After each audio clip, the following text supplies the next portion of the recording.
magandang umaga sa inyong lahat, mga kababayan.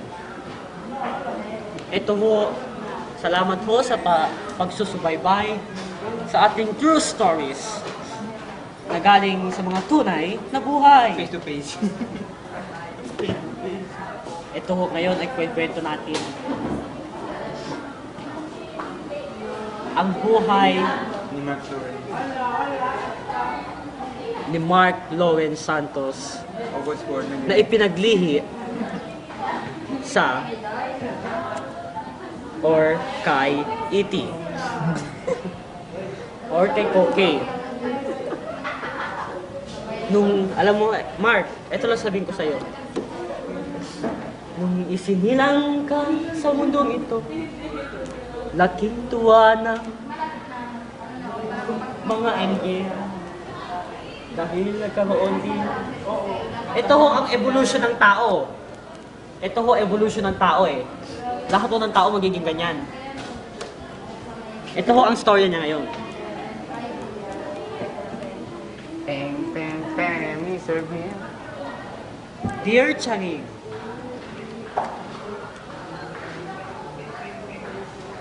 hindi ko alam kung paano ko kakwento o sasabihin ang aking buhay. Dahil sa mga pagsubok, challenges na nangyari sa aking buhay. Nais ko sanang ipamahagi ito sa inyo na kahit anong itsura mo o kahit anong klaseng face o face ka meron, maaari itong baguhin. Paano? Ganito ho yan.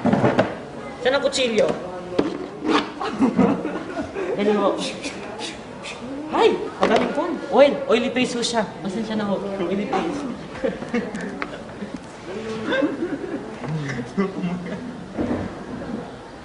Kababayan.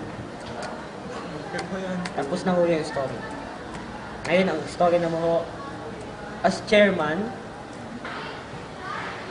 chairman of the Zodiac Alliance of Freedom Treaty, or ZAFT,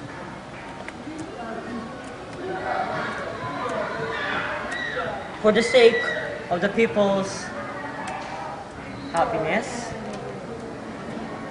for the sake of this country's freedom, I renounce war forever. This is Brigadier General Leo Alicante. Mr. General, now we are in a state of under attack by the United Federation of Nations.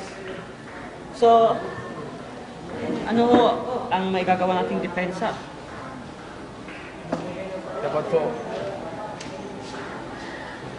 we have to wanting to take the glory and the victory and strong. Dahil sa kanyang pangyayari, napagdesisyonan ho ang Plan Supreme Council na ilabas na ang ating bagong ship, ang Archangel class, at ang